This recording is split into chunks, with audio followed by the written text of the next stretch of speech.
warahmatullahi wabarakatuh. Waalaikumsalam warahmatullahi wabarakatuh.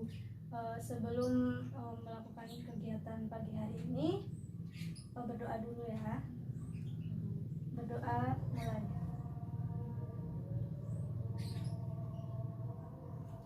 Berdoa selesai.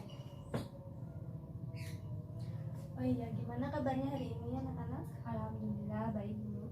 Oke, alhamdulillah. Sebelumnya udah tahu belum ibu di sini mau ngapain? Belum Bu.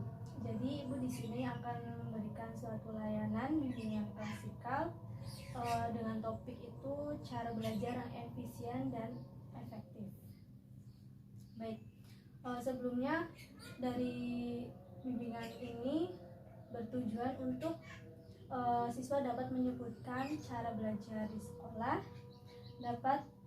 siswa dapat menyebutkan cara belajar di rumah, dan siswa dapat menyebutkan cara belajar di lingkungan masyarakat. Baik, sebelumnya udah siap belum nanti kita ke tahap intinya? Sudah Bu. Oke, langsung saja ya.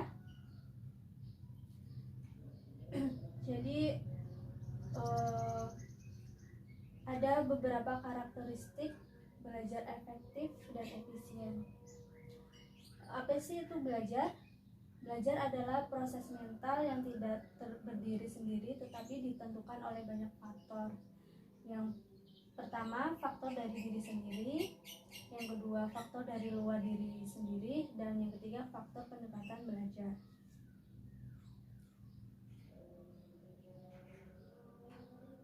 Lalu ada cara belajar yang efektif dan efisien. Cara belajar yang efektif dan efisien di rumah, sekolah, dan lingkungan masyarakat. Yang di sekolah, cara belajar di sekolah itu ada proses pembelajaran di dalam kelas seperti menyiapkan diri sebelum guru masuk, seperti alat tulis, buku mata pelajaran, dan lain sebagainya. Lalu berdoa sebelum pelajaran dimulai, memperhatikan penjelasan guru, dan bertanya kepada guru jika kurang memahami, mendiskusikan dengan teman tentang materi yang dibahas oleh guru, lalu mencatat dan membuat kesimpulan. Mencatat dan membuat kesimpulan itu dibagi seperti belajar mandiri atau sendiri di rumah atau di kelas setelah ibu menjelaskan materinya. Lalu belajar dengan kelompok atau berdiskusi. Yang kedua, cara belajar di rumah itu seperti mengatur waktu belajar, mengulang atau menghafal pelajaran, membuat ringkasan, membaca dengan baik, dan mengerjakan tugas latihan yang diberikan oleh guru di sekolah.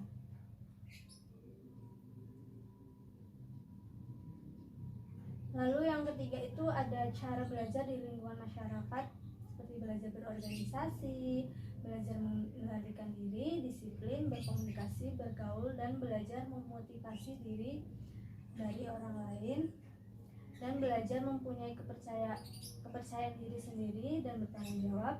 Lalu belajar dengan memberikan penghargaan terhadap nilai-nilai budaya dan menghargai orang lain. Tidak hanya di sekolah saja ya belajar efektif dan efisien, lalu bisa di rumah, di lingkungan masyarakat. Lalu apa sih tips belajar efektif dan efisien? Nah, tips belajar efektif dan efisien ini untuk mendapatkan hasil yang baik, kita harus belajar dengan giat. Tidak hanya giat dalam belajar, tetapi kita harus menerapkan tips cara belajar efektif yang dapat mempercepat ilmu yang kita pelajari dengan cepat.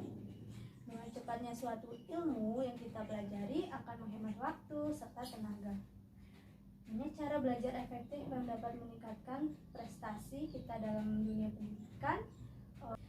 Jadi ada banyak cara belajar efektif yang bisa dapat meningkatkan prestasi kita dalam dunia pendidikan. Yang pertama itu tips belajar efektif, yaitu rangkumlah materi pokok yang ada pada buku sehingga menjadi sebuah ringkasan. Karena materi pokok merupakan inti dari materi yang sedang dibahas, dengan merangkum hingga menjadi sebuah ringkasan, maka dapat memahami pokok bahasan yang sedang kalian pelajari atau yang telah dipelajari. Tip yang kedua itu aktif saat belajar. Mengapa kita harus aktif saat belajar? Karena di saat kita menanyakan apa yang kita tidak tahu kepada bapak atau ibu guru, kita lebih mudah mengerti karena fokus kita akan tertuju pada pengajar yang mengajarkan, yang membuat kita lebih cepat mengerti. Karena kalau kita tidak aktif, mungkin saja ada penyampaian yang kita lewatkan atau yang kurang karena kita sedang melamun atau ngobrol dengan teman kita. Karena melamun dan ngobrol itu kebanyakan orang melewatkan sesuatu yang penting yang diberitahukan kepada guru atau dosen Anda.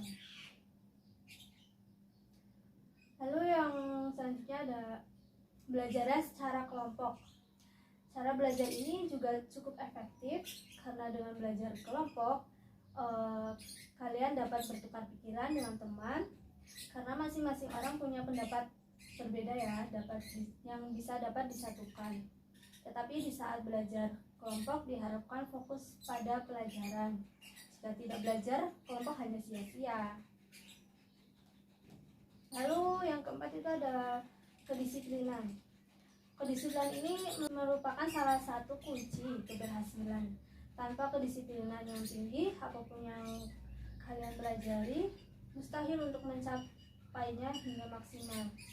Untuk melatih kedisiplinan itu, latihlah dari hal yang terkecil yang mungkin dapat Anda lakukan. Jika sudah terbiasa, maka akan mudah membuat terdisiplin di berbagai macam kegiatan. Mungkin itu ya tips-tips belajar efektif yang mungkin Anda bisa kalian pelajari di rumah, di sekolah maupun di masyarakat. Lalu terdapat ada beberapa cara-cara yang lebih tepat dalam melaksanakan proses pembelajaran pada lingkungan masyarakat tentang etika dan nilai hidup bagi diri seseorang, yang di antaranya itu yang pertama harus tekun menjalankan perintah agama. Yang kedua, membiasakan berbuat baik kepada siapapun. Yang ketiga, dapat mengatasi pergaulan yang tidak baik, lalu menghindari hal-hal yang mungkin dapat menghancurkan diri sendiri, dan terakhir mampu menghindari hal-hal yang berbau porno. Mungkin itu saja yang Ibu dapat sampaikan. Oh ya, dari semua Ibu jelaskan bisa terbuka pikirannya atau sudah memahami apa sih itu belajar secara efektif dan efisien? Alhamdulillah sudah, Bu. Alhamdulillah. Baik, ya mungkin itu saja yang bisa Ibu sampaikan. Kurang dan lebihnya saya mohon maaf. Sebelumnya berdoa dulu ya sebelum maghrib. Berdoa mulai. Selesai. Mungkin sekian yang bisa Ibu sampaikan. Kurang dan lebihnya Ibu mohon maaf. Ibu akhiri, wassalamualaikum warahmatullahi wabarakatuh. Waalaikumsalam warahmatullahi wabarakatuh.